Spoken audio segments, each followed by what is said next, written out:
Hey everyone, hope you're doing great. Welcome back to my channel. In today's video, we'll dive into what if Deku was in Boruto Naruto Next Generation as Max Steel. Smash that subscribe button, and be sure to peek at the description below.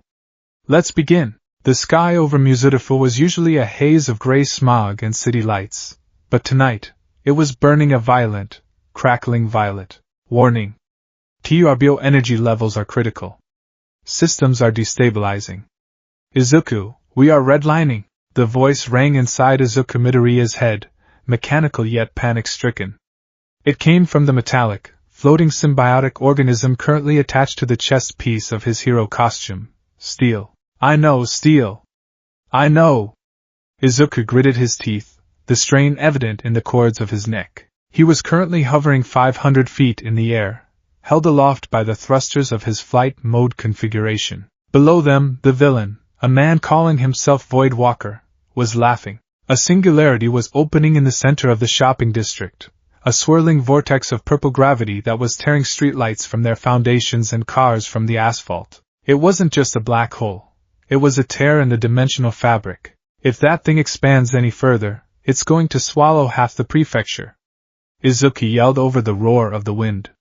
His armor, a sleek composite of white, green, and high-tech alloys, hummed aggressively. The blue biolights running along his limbs were flickering, struggling to contain the sheer volume of Tachyon Unlimited Radiant Bio-Optimized TURBO energy he was generating. The singularity is feeding on the ambient energy of the city, Steel analyzed, his single optic eye narrowing on Izuku's chest. My calculations suggest standard kinetic attacks will be absorbed. Strength mode is useless. Speed mode is insufficient. Then what do? We need to overload the rift, Steel said, though his voice hesitated. We need to feed it more energy than it can digest. We need to go Nova. Izuku's eyes widened behind his visor. Nova? But last time I know. It's dangerous. It could kill us. It could vaporize us. But look down there, Izuku. Izuku looked. He saw Uraraka floating debris away from civilians. He saw Bakugo blasting rubble to clear a path for the fleeing crowds. They were doing everything they could, but they couldn't stop the rift. Only he could. Only the raw, chaotic power of TRBO energy had the density to plug that hole. Izuku closed his eyes for a fraction of a second, centering himself. He felt the hum of the energy living inside him, a torrent of blue fire that had been with him since the accident. Since he met Steel. It was different from One for All, which he had passed on years ago when he thought he was at his end, only to discover this new, alien power dormant in his DNA. All right, Steel, Izuku whispered. Let's kick it up a notch. Sync rate at 100%, Steel confirmed. In 3, 2, 1, Izuku roared, his arms thrown wide.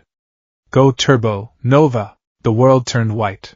The armor plating on Izuku's body shifted, plates unlocking and expanding to vent the massive surge. He didn't just glow, he became a star. A beam of concentrated, raw blue energy erupted from his chest, slamming into the center of the purple void. The sound was deafening, a scream of reality being sutured shut by brute force. It's working! Steel shouted, his voice distorting. But the feedback loop. It's pulling us in, hold on! Izuku screamed, thrusters firing at maximum capacity to reverse. But the gravity was wrong. It wasn't pulling on his body. It was pulling on his energy. The purple rift collapsed, crushed by the blue onslaught, but in its final death throe, it snapped like a rubber band. A backlash of dimensional distortion whipped out, grabbing the source of the energy that had destroyed it. Izuku! Steel! The blue light consumed them. The screams of his friends, Bakugo shouting Deku, faded into a high-pitched ringing. Then, there was no city. No sky. No gravity. Just the sensation of falling through a kaleidoscope of broken glass. The land of fire, the great forest. The impact was not a thud. It was a geological event. Deep within the borders of the land of fire, miles from the nearest village, the canopy of ancient trees was obliterated in an instant. A streak of blue lightning hammered into the earth, vaporizing a circle of forest 50 meters wide. Dirt, rock, and splintered wood rained down for nearly a minute after the crash. Then, silence returned. Smoke curled lazily from the center of the crater. The ground was scorched glass, glowing with a faint, dying blue luminescence. In the center of the heat lay a figure. Izuku Midoriya gasped, his lungs burning as if he'd inhaled smoke. His vision was swimming. The HUD, heads-up display, of his helmet flickered with red warning icons before fizzling out completely. "Steel?" he croaked. There was no answer. Izuku tried to move his arm. It felt like lead. The high-tech armor that usually felt weightless was now heavy, dead weight. With a groan of exertion, he reached up and fumbled for the manual release at his neck. With a hiss of depressurization, the helmet disengaged. He pulled it off, tossing it aside. The air smelled different. Richer. It smelled of deep loam, pine resin, and something wet and heavy. It didn't smell like the ozone of the city, or the exhaust of cars. "Steel," Izuku tried again, panic creeping into his voice. He looked down at his chest. The Ultralink was there, docked onto the chest plate of the flight suit. But the usually glowing blue eye of the alien machine was dark gray. His arms were retracted tight against his spherical body. "Reboot required," a faint, glitchy voice whispered from the metal sphere. "Energy depleted. Hibernation mode active." "Okay," Izuku breathed, his head falling back against the hot dirt. "Hibernation. You're just sleeping. We're alive." He tried to sit up, but his body screamed in protest. His ribs felt bruised, and his turbo energy, the life force that powered both him and Steel, felt dangerously low. It felt like being dehydrated, starving, and sleep-deprived all at once. He looked up at the sky. It was blue, dotted with fluffy white clouds. Normal, but then a bird flew over the crater. It was massive, with 4 wings and a beak that looked like a serrated knife. "That's not a pigeon," Izuku mumbled. His analytical mind tried to kickstart. "Where am I?" The villain had a dimensional warping quirk. Did he teleport us? The vegetation suggests a temperate climate. The wildlife suggests genetic mutation, or a region I'm unfamiliar with. Quirk effects? No, the energy field settled. He needed to move. He needed to find cover. Being in the center of a smoking crater was a tactical error. He tried to stand, but his legs gave out. The exhaustion was absolute. "Just a minute," he whispered to the silent forest. "Just 5 minutes." His eyes drifted shut, and darkness took him. 2 hours later. Whoa. Seriously, look at this destruction. Boruto, stay focused. We don't know if the hostile is still active. Relax, Sarada. Whatever made this hole is definitely toast. Nothing survives a crash like that. Voices. Young voices. Izuku's consciousness clawed its way back to the surface. His training at UA High and his time as a pro hero had instilled instincts that bypassed exhaustion.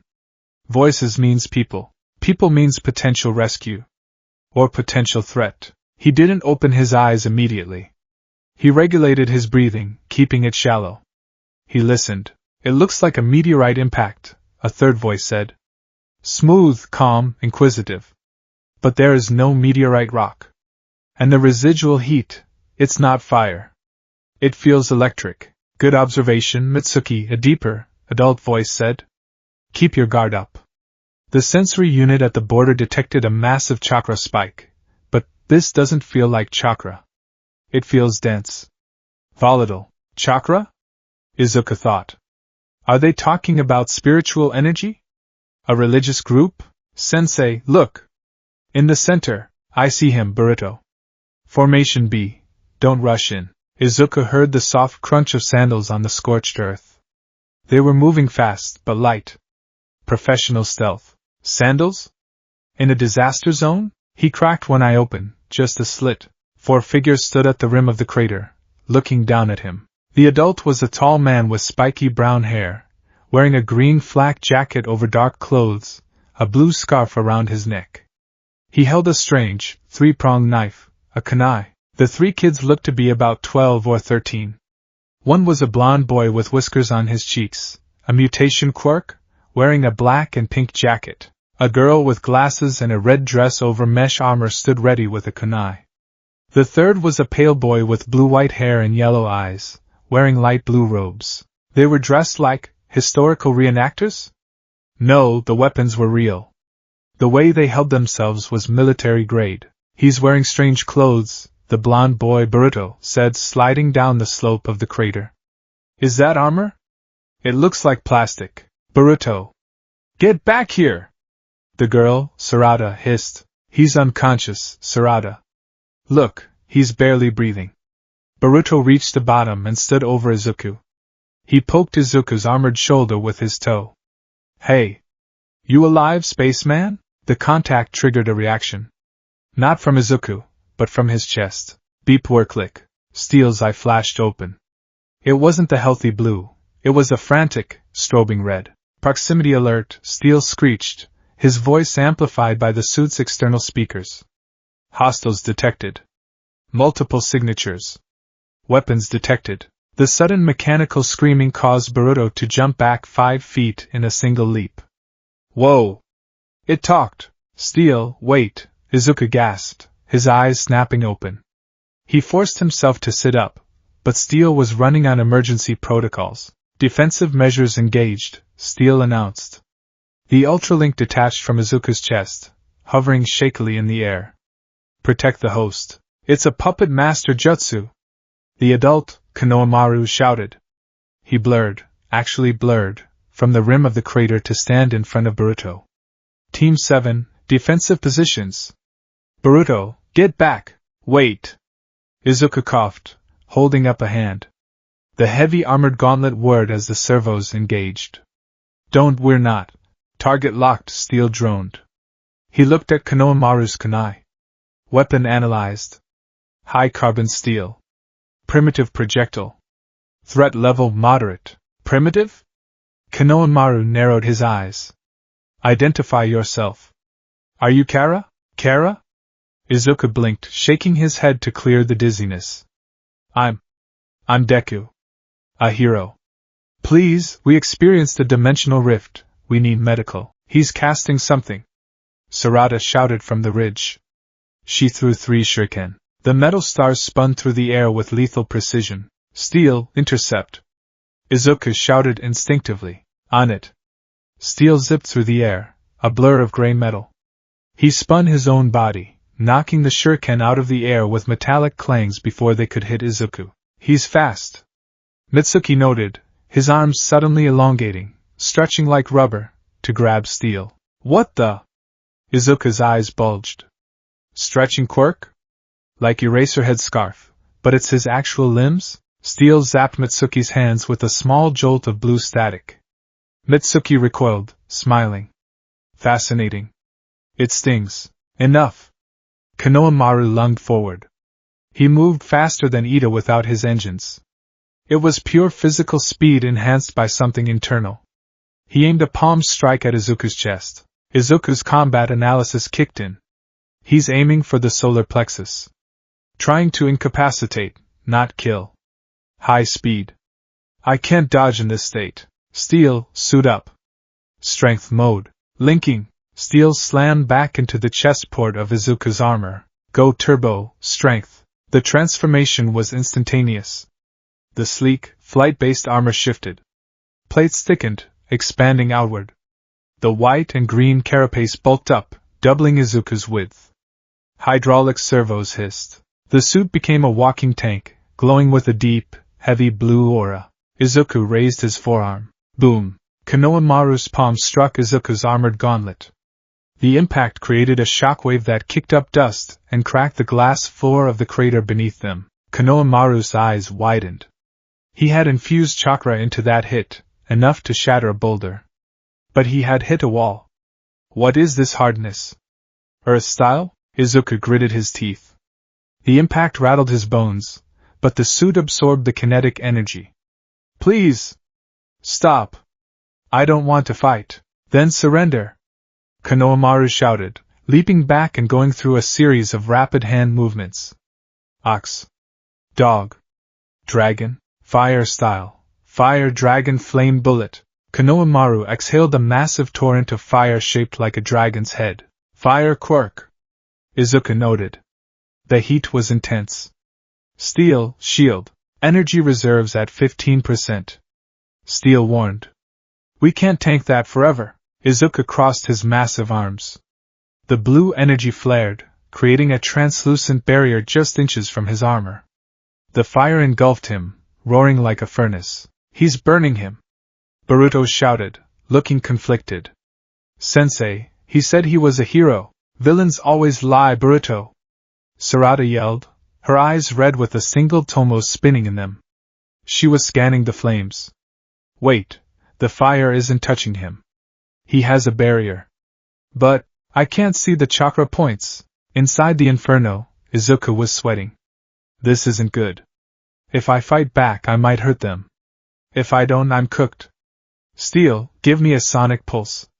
Non-lethal, charging sonic emitter. Izuku slammed his massive fists together. Clang! A ripple of blue distortion blasted outward, blowing the fire away and hitting Konohamaru and the kids with a wall of compressed sound. Gah! Konohamaru covered his ears, sliding backward. The kids were knocked off their feet, tumbling into the dirt. The fire dissipated. Izuku stood there, the massive strength mode suit steaming. He panted heavily.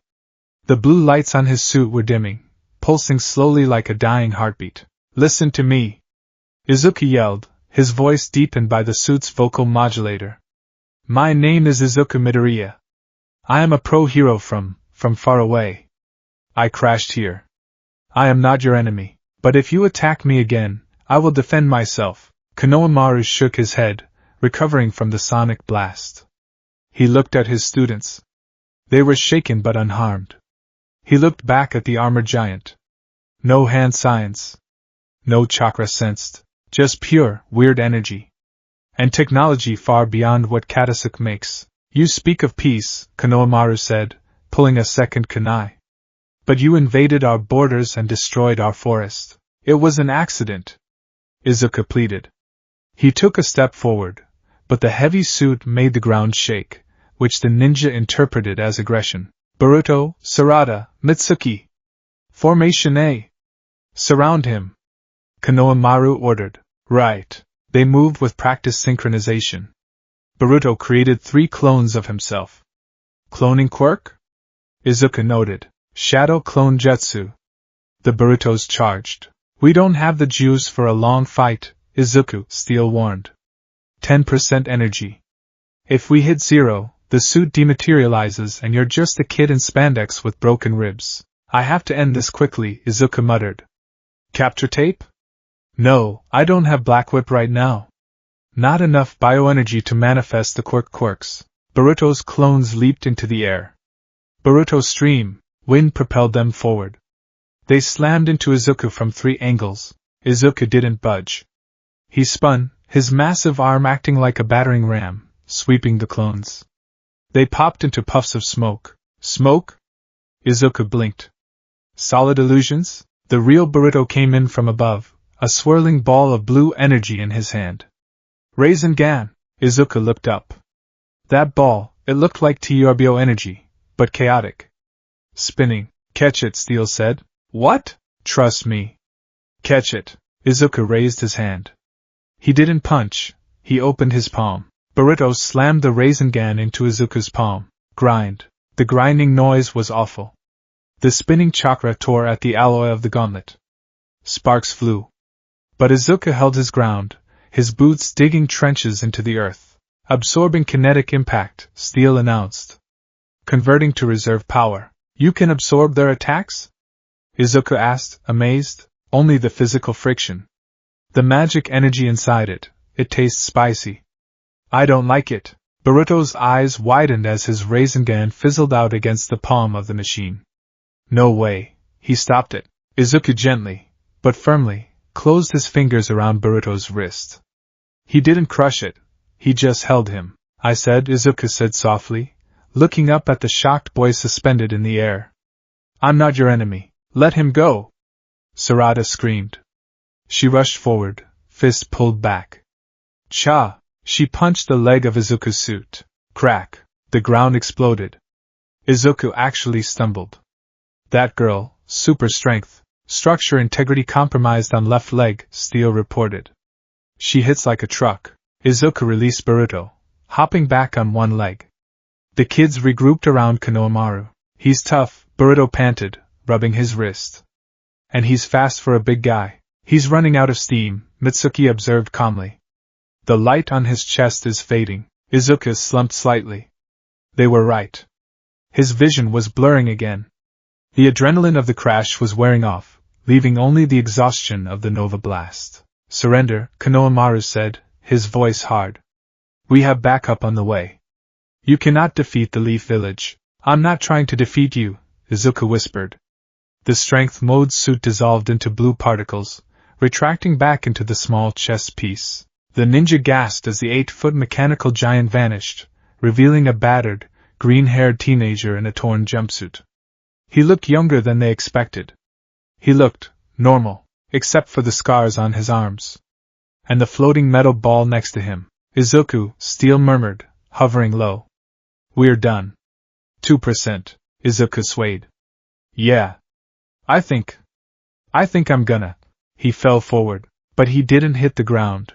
A flash of yellow light. Suddenly, a man was there. He was wearing a white cape with red flames at the bottom, and a wide-brimmed hat that he tossed aside.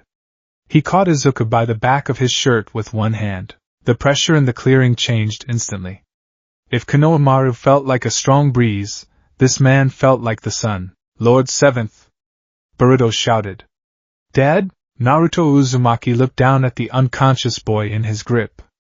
He looked at the strange metallic sphere hovering nervously nearby. Naruto's blue eyes narrowed, but not in anger.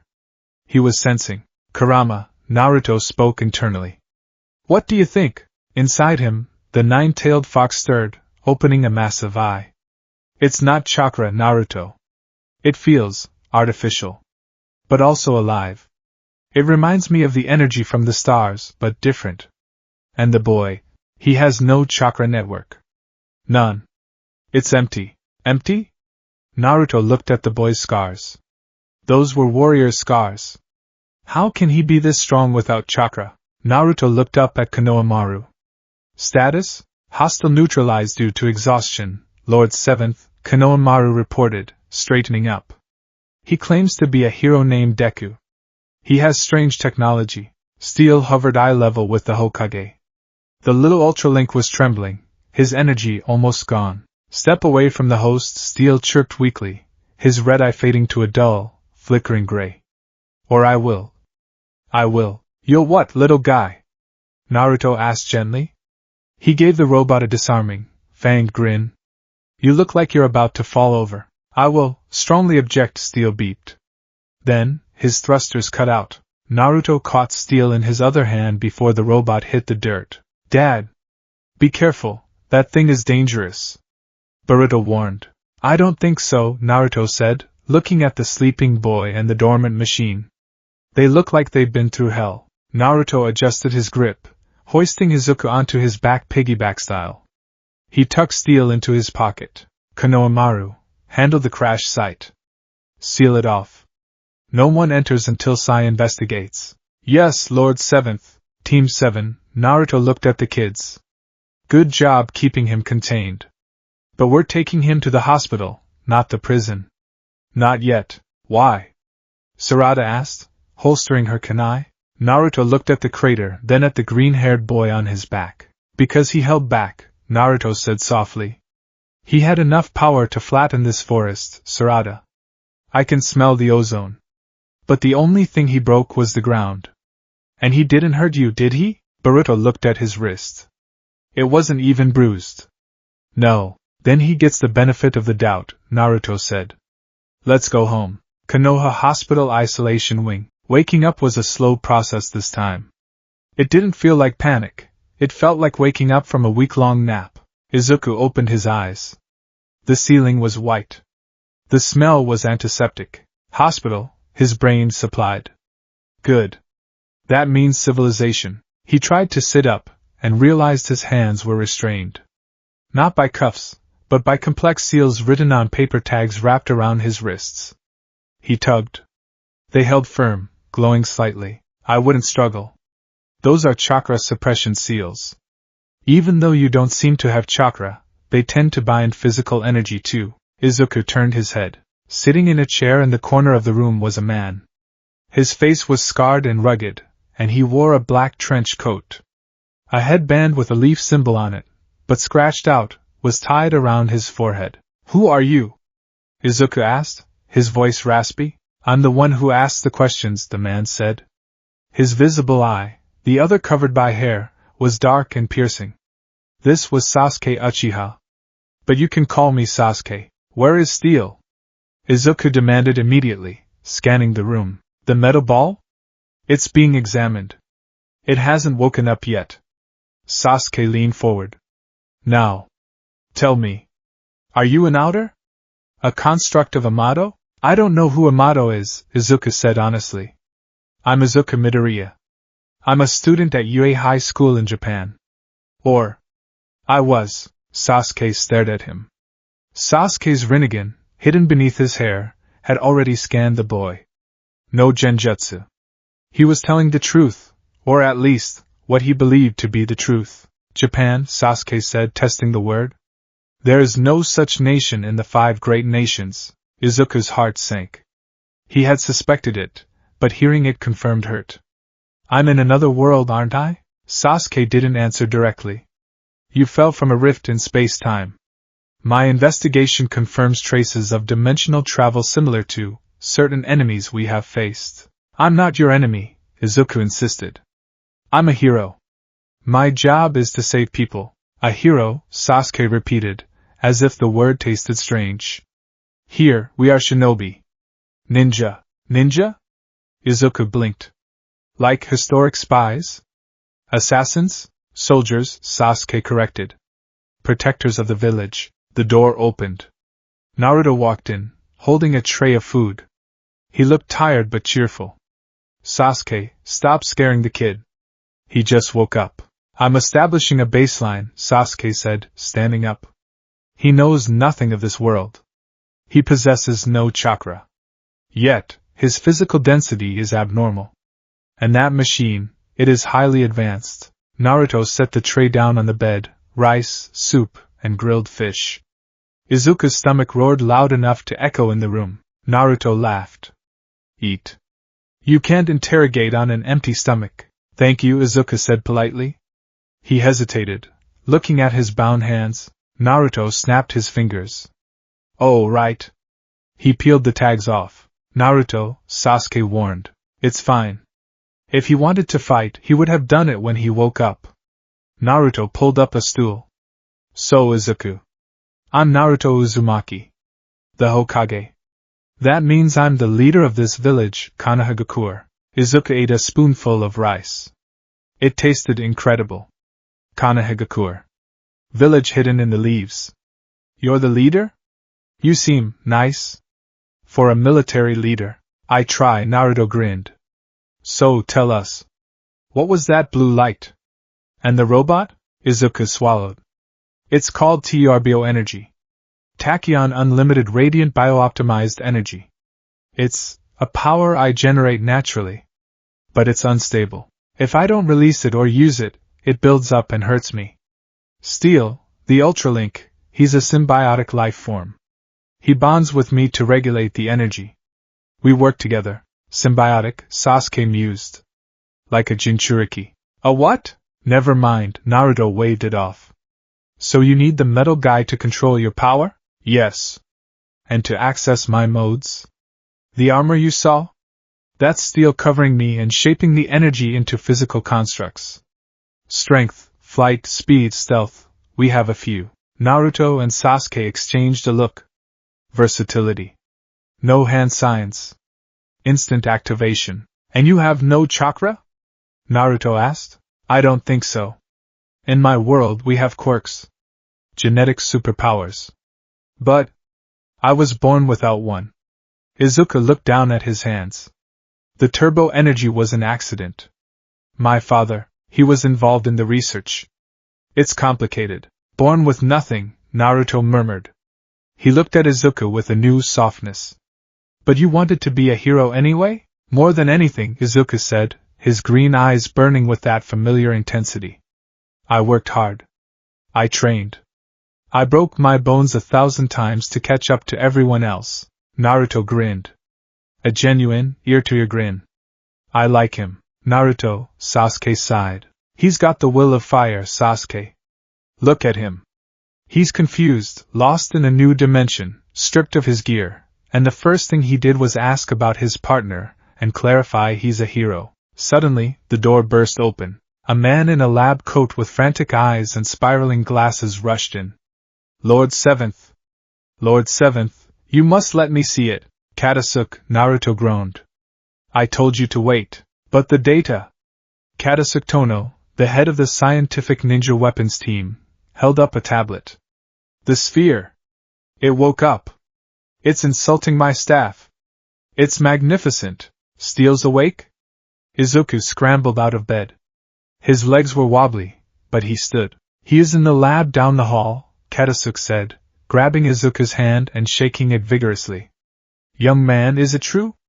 Is that a fully autonomous AI capable of changing its mass and density? Is it a scientific ninja tool? He's not a tool, Izuku said firmly, pulling his hand away. He's my friend. Friend. Yes. A partner. Katasuke beamed. Come. He's demanding to see the green host. Izuku looked at Naruto. Naruto nodded. Go ahead. We'll follow. The lab. Steel was currently floating inside a chakra-reinforced glass box, zipping back and forth angrily. Release me, Steel shouted. This glass is a poor deterrent. I will vibrate until it shatters. I will make annoying noises. Beep. Beep. Beep. Steel! Steel froze. He spun around.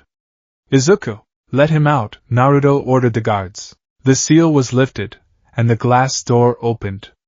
Steel flew out like a bullet, slamming into Izuku's chest. He didn't merge, he just hugged him, wrapping his metallic arms around Izuku's neck. Vital signs normalized, Steel said, his voice dropping the robotic monotone for genuine relief. I thought we were scrap metal, buddy. This dimension, the physics are weird, the energy signals are all wrong.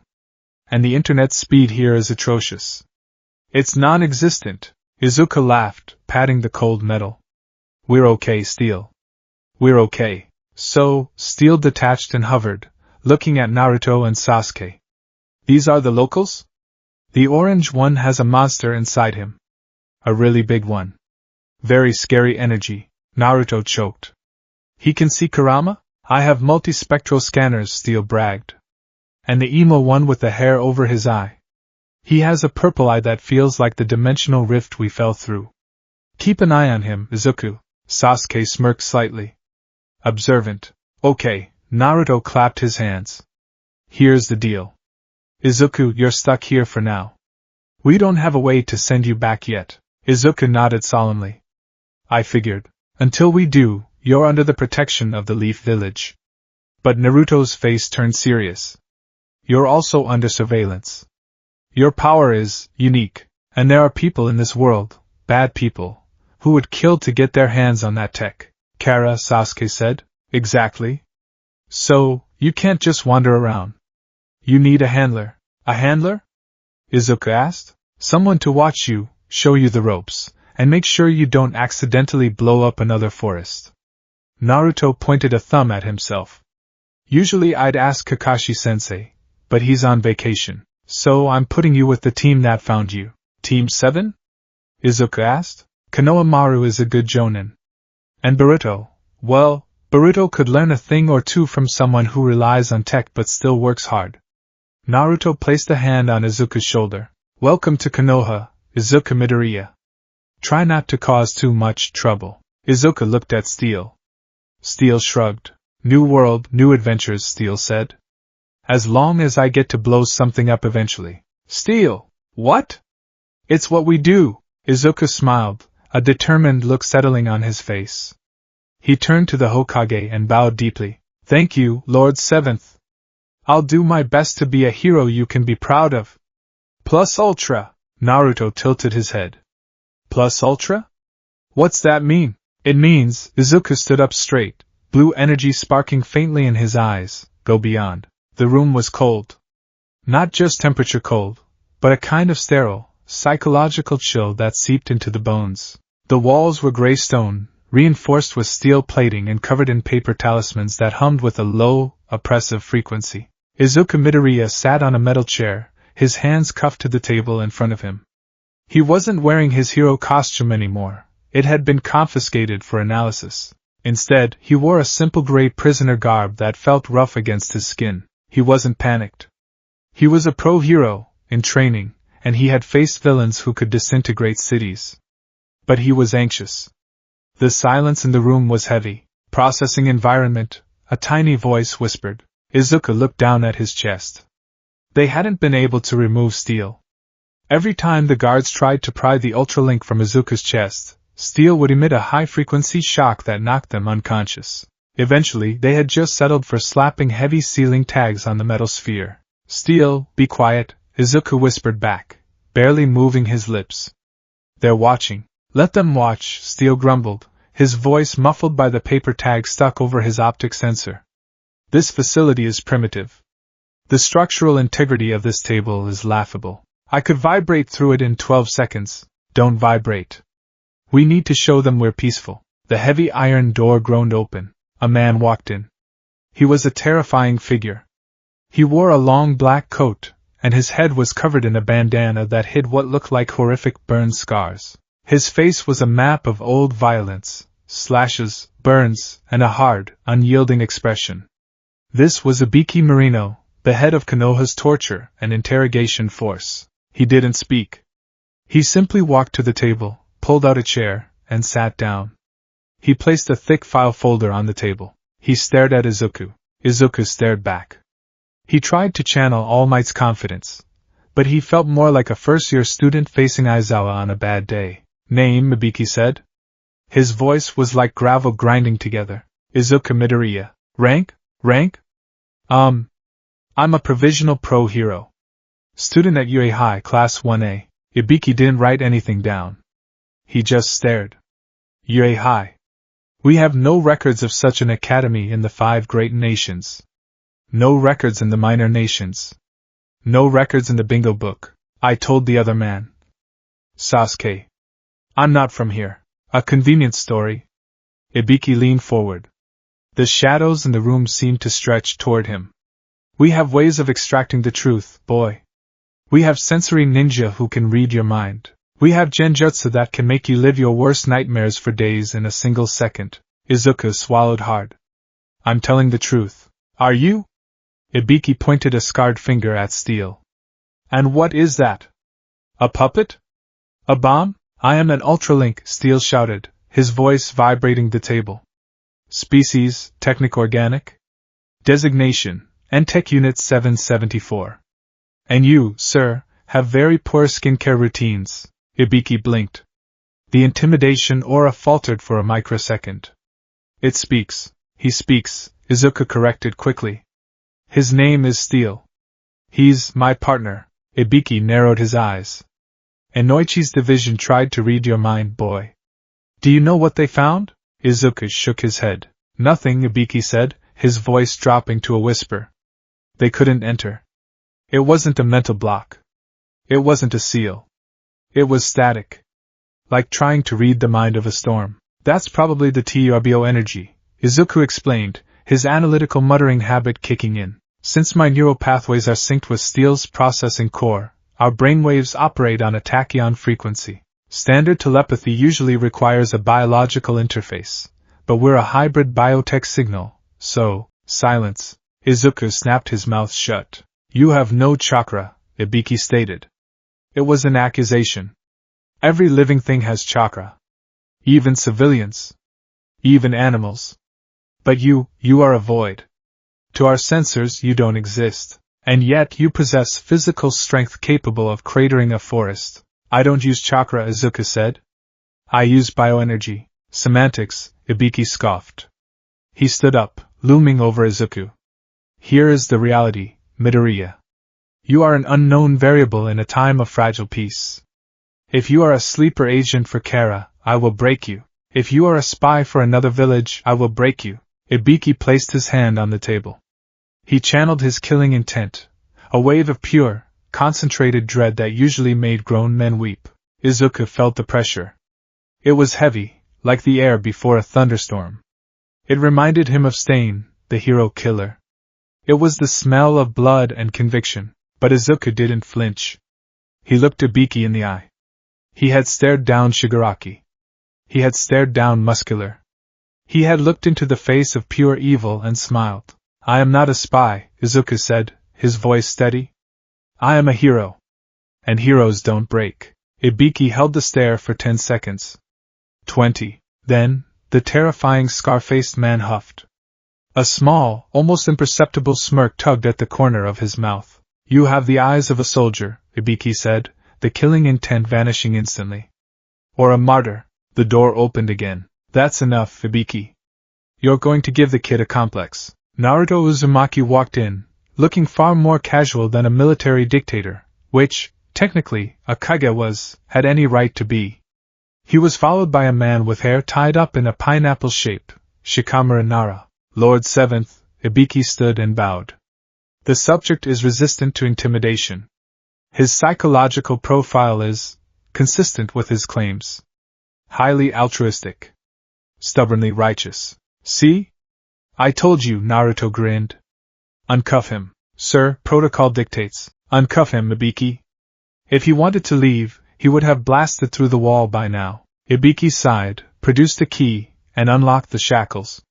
Izuku rubbed his wrists, sighing in relief. Thank you, Lord 7th, Izuku said. Just Naruto is fine, the Hokage said. Come on. Let's go to my office. We have a lot to talk about, and sitting in a dungeon isn't the place for it. The Hokage's office. The walk through the village had been a blur. Izuku had been escorted through underground tunnels to avoid the public eye, emerging directly into the administration building. Now, he stood in a circular room with floor-to-ceiling windows overlooking the village. It was beautiful. The architecture was a mix of traditional Japanese styling and strange, modern infrastructure, power lines, satellite dishes, and a massive screen on a building playing a news broadcast. And the monument. Izuku stared out the window at the mountain carved with 7 faces. The Hokage Rock, Naruto said, standing beside him. That's my dad, the 4th. And that's me on the end. It looks like All Might's statue in the Peace Park, Izuku murmured. Symbols of peace. Symbols, Shikamaru repeated, leaning against the desk. He looked tired. Troublesome. Look, kid, let's get down to business. We've verified your lack of chakra. The medical corps is baffled. You have physical stamina that rivals a Jonin, but your internal network is empty. It's like a car running without an engine. It's not empty, Steele chimed in, having been allowed to remove the tag on his eye. He hovered over the desk, scanning Naruto's paperwork. He runs on turbo energy. It's superior. Cleaner. More blue. Right, Shikamaru rubbed his temples. The problem is, in our world, power without chakra is usually associated with scientific ninja tools. And right now, scientific ninja tools are a politically sensitive topic. Why? Izuku asked, turning from the window. Because of Kara, Sasuke Uchiha spoke from the shadows in the corner. Izuku jumped. He hadn't even sensed the man there. Sasuke stepped forward. There is an organization called Kara. They are using advanced technology to artificially create monsters. They are trying to drain the life of the planet. Your arrival, your energy signature, it mimics what they are looking for. So you think I'm with them? No, Naruto interrupted firmly. We know you aren't. Kurama senses no malice in you. And Sasuke's dimensional analysis confirms you came from a rift, not a teleportation jutsu. However, Shikamaru interjected, that doesn't mean you're safe. If Kara finds out a boy made of living bioenergy fell from the sky, they will come for you. They will dissect you and that robot to see how you tick. Steele shivered. I do not wish to be dissected. I am very ticklish. So, what happens to me? Izuku asked. I can't go home yet? Katasuke is working on the dimensional theory, Naruto said. But until then, you're stuck here. And you can't just be a civilian. Why not? Because you have power, Naruto said seriously. And in this world, if you have power, you're either a shinobi, a samurai, or a threat. We need to classify you. I'm a hero, Izuku said again, firmer this time. Define hero, Shikamaru challenged. Izuku took a breath. A hero saves everyone. They put the lives of others before their own. They don't kill. They inspire hope. They follow the law, but they also stand for justice when the law fails. The three ninja exchanged looks. No killing? Sasuke asked, raising an eyebrow. What if the enemy is going to kill 1,000 people? You wouldn't kill him to save them? I would stop him, Izuku said. I would incapacitate him. I would smash him until he couldn't move. But I wouldn't take his life. That's the line. That's naive, Sasuke said bluntly. It's ideal, Naruto corrected, smiling softly. It reminds me of how I used to think. How I still try to think. But here, Shikamaru said, shinobi are soldiers. We undertake missions. Espionage. Assassination. Sabotage. The village is a military dictatorship, essentially. We sell our violence to sustain our economy. Izuku paled slightly. You sell violence? We protect our clients, Naruto said, shooting Shikamaru a warning look. We keep the peace. Sometimes that means fighting. Sometimes it means killing. It's a harsh world, Izuku. It's not like your comic books. It's not like my world either, Izuku said softly. But I can't change who I am. Even if I'm in a world of ninjas, I'm going to be a hero. I won't kill. And I'll save everyone I can. Naruto stared at the boy. He saw the fire in those green eyes. It was the will of fire, pure and unadulterated. It was the same look Boruto had when he was being stubborn, but tempered with the pain of someone who had suffered. Okay, Naruto slammed his hand on the desk. Decision made. Naruto? Shikamaru sighed. What are you doing? He's not a prisoner. He's a guest. A refugee. But we can't let him roam free because of Kara. So, he needs a team. You're not suggesting. Team 7, Naruto grinned. Boruto needs to see this. He needs to see a different kind of conviction. Konohamaru is going to have a stroke, Shikamaru muttered. Suddenly, the door to the office flew open with a bang. Lord 7th, a man in a white lab coat, wearing strange spiraling glasses and powered gauntlets, burst into the room. He was sweating and panting, holding a data pad. Katasuke, Naruto groaned. I'm in a meeting. I couldn't wait. Katasuke Tono rushed over to Izuku, ignoring the Hokage completely. He dropped to his knees in front of the boy, looking up at Steel with eyes full of adoration. It is magnificent. The spectral analysis. The autonomous AI. The morphing capability. Hello, strange scientist man, Steel said, floating down. Do you have any motor oil? I'm parched. I have high-viscosity chakra lubricant. Katasuke offered, trembling. May I skin you? Just a little? I need to understand the interface between the biological host and the inorganic symbiotic unit. Back off, Katasuke, Sasuke stepped in, pulling the scientist back by his collar. But Mr. Sasuke, don't you see? This boy isn't just a user of tools, he is the tool. Or rather, the tool is him. It's the perfect fusion of organic and technological power. It's what we've been trying to achieve with the prosthetic limbs, but miles ahead. Izuku stepped back, feeling like a specimen. I'm not a tool. Katasuke froze. He looked at Izuku's uncomfortable face. The scientist adjusted his glasses, clearing his throat. My apologies, Katasuke said, bowing. I get excited. Science is about progress. And you, young man, are a leap forward that I never dreamed of seeing, Katasuke, Naruto said. Izuku is going to be staying with us. I want you to work with him. Analyze his energy frequency. See if we can use his turbo energy to track the rift he came from. Yes. Absolutely. Katasuke nodded vigorously. I will prepare the lab immediately, and Naruto added, I want you to check his gear. He says his suit is damaged. If he's going to be working with Team 7, he needs to be operational. You want me to repair alien technology? Katasuke's grin became manic. Best day ever. The training grounds the next day. The integration into Konoha was jarring. Izuku had been given a temporary apartment in the older district of the village. It was small, smelling of tatami mats and old wood. It was charming, but it felt incredibly fragile. Careful, Izuku!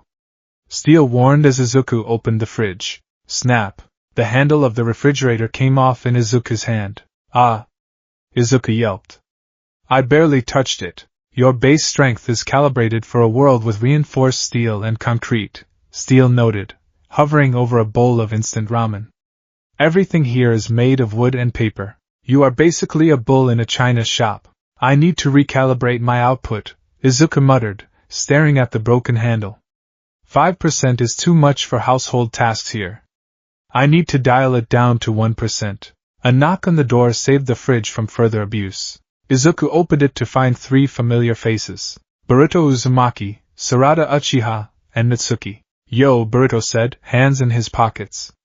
He looked casual, but his eyes were sharp. Dad said we're babysitting you? It is not babysitting, Sarada corrected, adjusting her glasses. It is a surveillance mission combined with cultural integration. Same thing, Boruto shrugged. He looked past Izuku at Steel. Hey, ball guy. Ball guy. Steel zipped forward, getting in Boruto's face. I am the pinnacle of intergalactic engineering. I am a weapon of mass destruction. I am Steel. Yeah? Can you play video games? Boruto asked. Steel paused. Define video games. Oh, you are going to love this, Boruto grinned. He held up a handheld console, a Gamaki. We are here to train, Sarada reminded them. Sensei Konohamaru is waiting at Training Ground 3. Right, Boruto rolled his eyes. Come on, Dekabro. Let's see what you can do when you're not falling out of the sky. Training Ground 3. The training ground was a clearing surrounded by dense forest, with 3 wooden posts in the center. Konohamaru Sarutobi stood there, arms crossed. Good morning, Konohamaru said. He looked at Izuku. The tension from their first meeting was gone, replaced by a professional curiosity. Lord Seventh has explained the situation. You are attached to Team 7 as a specialist consultant. Consultant? Izuku asked. It means you're not a ninja, so you don't take orders like one, Konohamaru explained. But on missions you follow my lead. Clear? Crystal, Izuku nodded. Good. Now, before we can work together, we need to understand your capabilities. The fight in the crater was brief. I want a full demonstration. A spar? Boruto cracked his knuckles. Finally. I want a rematch. Not just you, Boruto, Konohamaru said. All of you. Team 7 versus Deku. Eh? Izuku waved his hands frantically. All 3 of you? Is that fair? I mean, I don't want to hurt anyone. Boruto frowned. Don't look down on us, spaceman. We're Chunin level. We fought gods. Gods? Izuku blinked. Literally? Literally, Mitsuki smiled pleasantly. It was quite difficult. Okay, Izuku took a breath. Steel? Ready, Steel said, docking onto Izuku's chest. The t-shirt Izuku was wearing, borrowed from Naruto, orange and black, rippled as the nanites swarmed out. Let's stick to base modes, Izuku whispered. We don't want to cause a scene. Go turbo, speed. The suit formed instantly. This time, it wasn't the bulky tank armor. It was sleek, aerodynamic, white and green with swept-back fins on the helmet and legs. The blue energy hummed at a high pitch. Whoa, Boruto's eyes lit up. He changed shape. Begin! Konohamaru shouted. Boruto didn't wait. Shadow Clone Jutsu. 4 Borutos appeared, rushing forward throwing shuriken. Izuku didn't run. He blurred. To the ninja, used to tracking high-speed movement, it was shocking. Ninja speed, shunshin, usually involved a burst of chakra to the feet. Izuku's speed was mechanical acceleration. He moved in a zigzag pattern, leaving afterimages of green light. He appeared behind the clones, tapping each one on the back of the neck. Poof. Poof. Poof. Poof. Too slow, Steel taunted. Don't get cocky. Sarada was already in the air. Fire style. Fireball jutsu. A massive ball of flame erupted from her mouth. Heat signatures detected, Steel warned. Izuku didn't dodge. He ran up the fireball. Using the momentum and the aerodynamics of the speed suit, he ran along the thermal current, leaping over the flames. He's using the air pressure? Sarada gasped, landing. Her Sharingan spun, trying to predict his movement. I can see him, but he accelerates without warning. Mitsuki extended his arms, snake-like, wrapping around Izuku's ankles midair. Got you, Mitsuki said. Turbo spin! Izuku shouted. He spun like a top, the friction of the speed suit creating a mini tornado. Mitsuki was forced to retract his arms or be twisted into a knot. Izuku landed in the center of the clearing. Is that it? Not even close. Boruto emerged from the ground beneath Izuku. Boruto stream. Boruto had used a clone as a distraction and tunneled. He launched an uppercut imbued with lightning style. Izuku barely had time to react. Steel armor. He couldn't switch to full strength mode in a millisecond, but he hardened the chest plate. Bam! Boruto's lightning-infused fist connected with Izuku's chest. The impact sent Izuku skidding back 10 meters. Good hit! Izuku praised, rubbing his chest. That lightning, it numbs the sensors. Boruto smirked, landing. Ninja tech isn't the only way to be strong. Izuku paused. He deactivated the helmet, revealing his smiling face. You're right. It's not. He looked at Boruto. You really hate technology, don't you? Boruto's smile faltered. I don't hate it. I used a scientific ninja tool to cheat once. In the Chunin exams. I thought it was the easy way to power. I thought I didn't need to train if I had a gadget. Boruto looked at the metal ball on Izuku's chest. But you use that thing, but you move like a martial artist. You fight like you've trained. I was born with nothing, Izuku said, addressing the whole team. In a world where 80% of people have superpowers, I was in the 20% who didn't. I was bullied. I was told to give up. He tapped the metal spider on his chest. Steel isn't a cheat code. He's a responsibility. This power, it hurts. If I lose focus, I explode. If I don't train my body, the suit will tear my muscles apart. Izuku rolled up the sleeve of his undershirt, revealing the lattice of old, white scars on his arms, the remnants of his early days with One for All. These aren't from the suit, Izuku said softly. These are from trying to be a hero when my body wasn't ready. Technology is just a tool, Boruto. It's the heart behind it that matters. Silence descended on the training ground. Konohamaru smiled proudly. He's a teacher at heart. Sarada pushed her glasses up. He sounds like Lord Seventh. Mitsuki smiled. He is very interesting. Boruto looked at the scars, then at Izuku's earnest face. The resentment he felt toward cheating tools softened. This guy wasn't cheating. He was surviving. All right, Boruto said, standing up straight. I get it. You're legit. Legit? Steel asked. Is that good?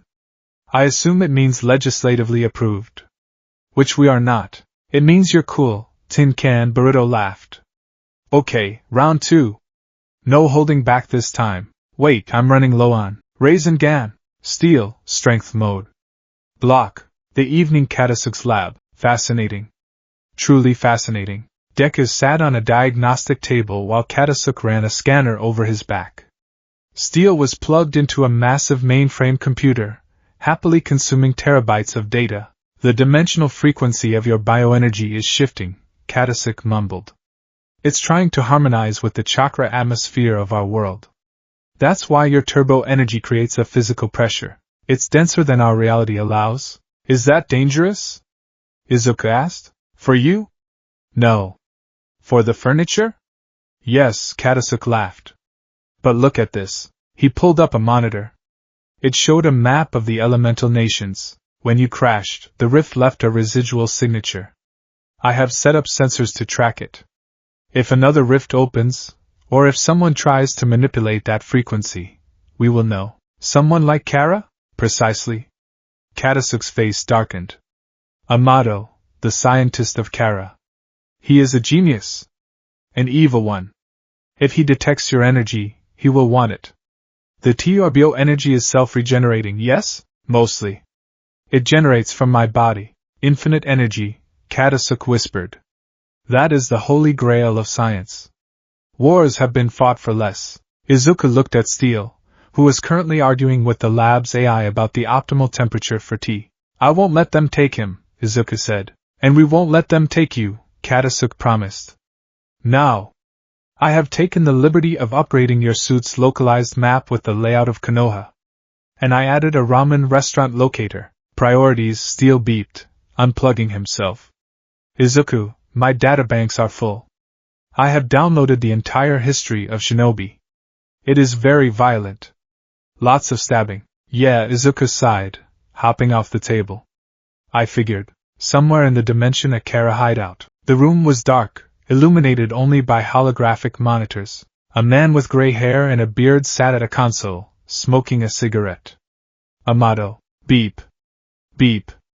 Beep. A red light pulsed on his screen. What is it? A deep voice came from the darkness. Jigen. An anomaly, Amato said, exhaling smoke. A massive spike of energy in the land of fire. It's not chakra. It's not sage energy. It's something else. Atsutsuki? No. It feels synthetic. Yet biological. Amato tapped a few keys. The screen displayed a blurry image taken from a spy drone near the crash site.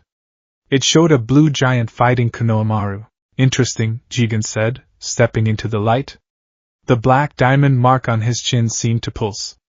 A vessel? Perhaps, Amato mused. Or a battery. The energy density is off the charts. If we could harvest that, the progress on the vessel could be accelerated by years. Send an outer, Jigen ordered. Test this, blue giant. If it is useful, bring it to me. If it is not, dispose of it. I'll send Deepa, Amato suggested. He enjoys breaking hard things. Do it. Konoha Izuku's apartment. Izuku lay on his futon, staring at the wooden ceiling. Steel was in sleep mode, which looked like a glowing nightlight on the pillow next to him. It had been a long 2 days. He was in a world of child soldiers, magic assassins, and dictators who were actually really nice guys. He had no way home. He was a target, but as he closed his eyes, he remembered Boruto's handshake after the spar. He remembered Naruto's promise. I'm still a hero, Izuku whispered to the empty room. No matter where I am. I'll save them. He turned over, clutching the blanket. Plus ultra.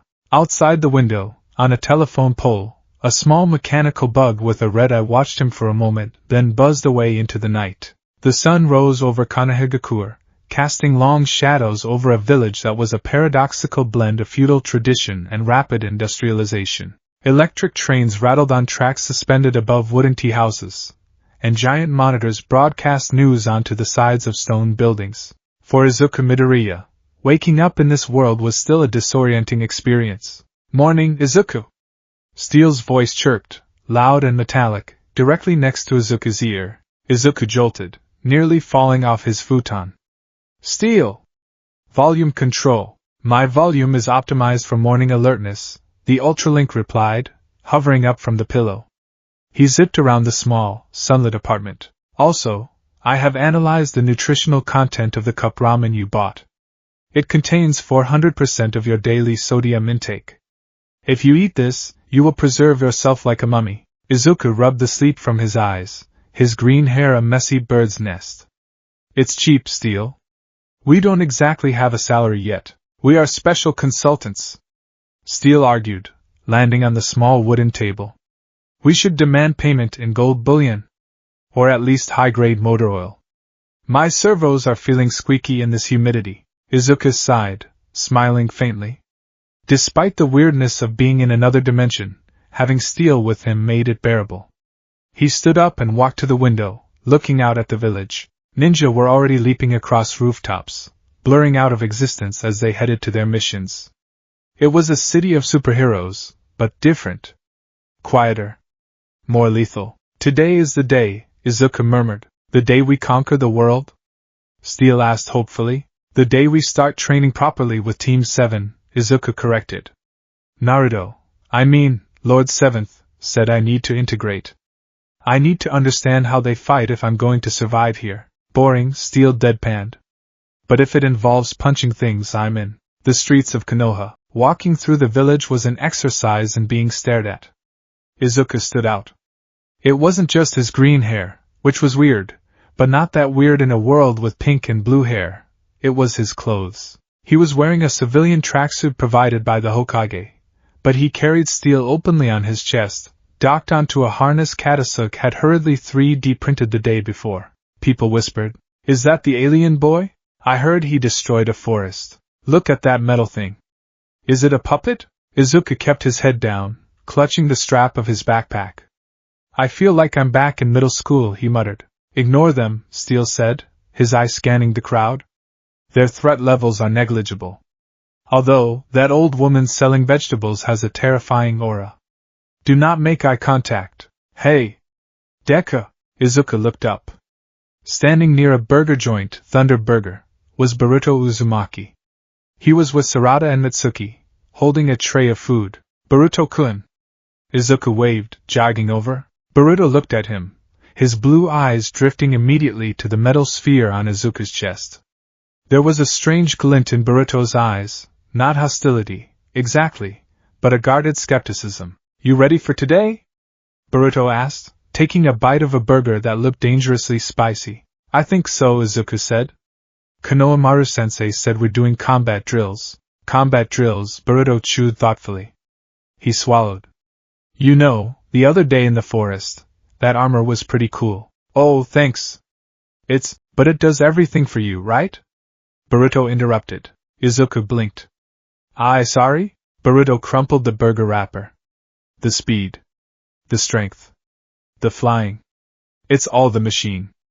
You just press a button, and bam, you're strong." The air around the table grew awkward. Sarada stopped drinking her cola. Mitsuki continued to smile pleasantly, watching the interaction like it was a sociological experiment. "Boruto," Sarada warned. "Don't start." "I'm just asking." Boruto threw his hands up. "Look, we deal with scientific ninja tools here too. My dad hates them. Or, he used to. I used one once. It let me use jutsu I didn't earn. It felt cheap." He looked Izuku dead in the eye. "So, I'm wondering. Are you actually strong? Or are you just a battery for that robot?" Steel detached from the harness, hovering aggressively in Boruto's face. "Listen here, you spiky-haired banana. Izuku is a warrior. He has faced villains that would make you wet your ninja pajamas. Steel down!" Izuku commanded. He looked at Boruto. He recognized that look. It was the look of someone who had been burned by a shortcut and projected that shame onto others. Boruto wasn't attacking Izuku. He was attacking the idea of unearned power. "I understand why you'd think that," Izuku said calmly.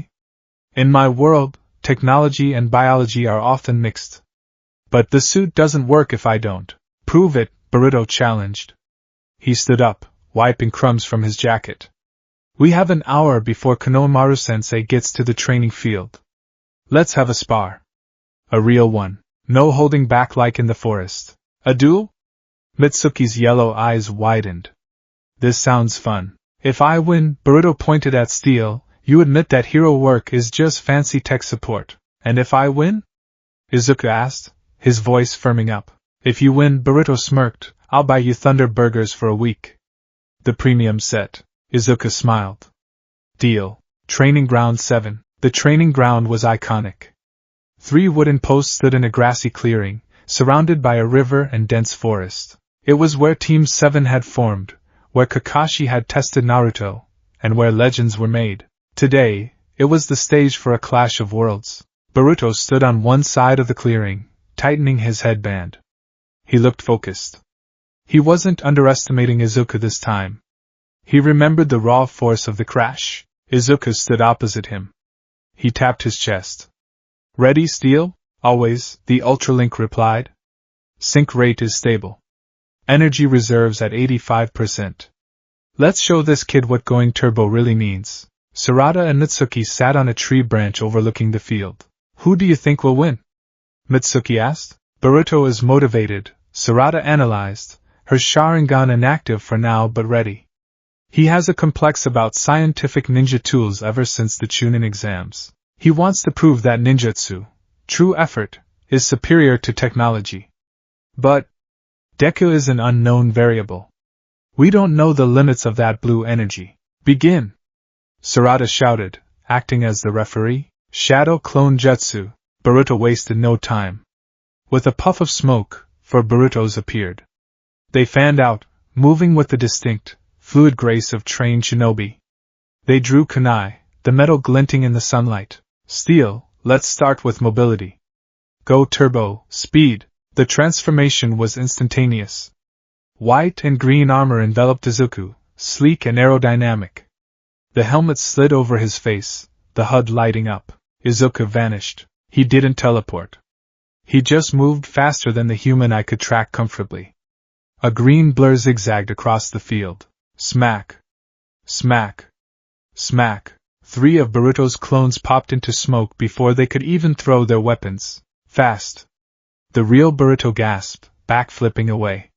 Wind style, gale palm. Boruto clapped his hands, launching a compressed blast of wind to create distance. Izuku skid to a halt, the heels of his speed boots digging into the dirt. Wind style, moving the air to create a concussive force. Smart. Don't analyze me. Fight me. Boruto shouted. He rushed in, engaging in taijutsu. Boruto was skilled. He used the gentle fist style he learned from his mother's clan, strikes aimed at internal organs. But every time he struck, he hit the hard composite armor of the speed suit. Clang. Clang. Ouch, Boruto hissed, shaking his hand. It's like punching a wall. The speed suit disperses kinetic impact through vibration, Steel explained over the suit's speaker. You are hitting a frequency, not a solid object. Shut up, robot. Boruto leaped back. Lightning style, thunderclap arrow. He infused chakra into a shuriken of lightning and threw it. It crackled with high voltage. Warning. Electrical surge detected, Steel alerted. Izuku's eyes widened. Speed isn't enough for lightning. Steel, switch. Go turbo, flight. The sleek armor bulked up slightly, wings extending from the backpack. Thrusters on Izuku's boots flared blue. He shot straight up into the air, the lightning arrow passing harmlessly beneath him. Boruto looked up, shielding his eyes against the sun. Oh, come on! Flying? That's definitely cheating. It's tactical air superiority. Steel yelled back. Izuku hovered 20 meters in the air. Boruto. You have good reflexes. But your attacks are grounded, are they? Boruto grinned. Suddenly, Mitsuki, watching from the tree, whispered, Here it comes. Boruto formed a Rasengan in his hand. But he didn't run at Izuku. He threw it. A projectile? Izuku analyzed. But Rasengans are usually melee. The ball of chakra vanished mid-air. It disappeared. Steel panicked. Lost visual lock. No. It's still there. Izuku's instinct screamed. It wasn't gone, it had shifted frequency. Steel, force field. Now, a bubble of blue energy erupted around Izuku just as the invisible vanishing Rasengan impacted. Boom! The explosion was massive. The force field shattered, and Izuku was knocked out of the sky, spinning uncontrollably. He crashed into the river with a massive splash. Direct hit! Boruto cheered, pumping his fist. Tech can't track what it can't see. Sarada stood up. That was dangerous. If he hadn't shielded, the water in the river began to bubble. A beam of blue light parted the water. Izuku rose from the riverbed. The flight suit was gone, replaced by his base hero's suit, the green jumpsuit, but his fists were glowing with raw, chaotic blue energy. He looked intense. That was amazing, Izuku said, walking onto the grass, water dripping from his hair. Vanishing the attack by changing the chakra nature to wind. Incredible. He's still standing? Boruto panted. That Rasengan took a chunk of his chakra. But Izuku continued, his expression hardening. You're relying on the surprise factor. Once the gimmick is known, it's avoidable. Gimmick? Boruto bristled. That's high-level ninjutsu. Steel, Izuku whispered.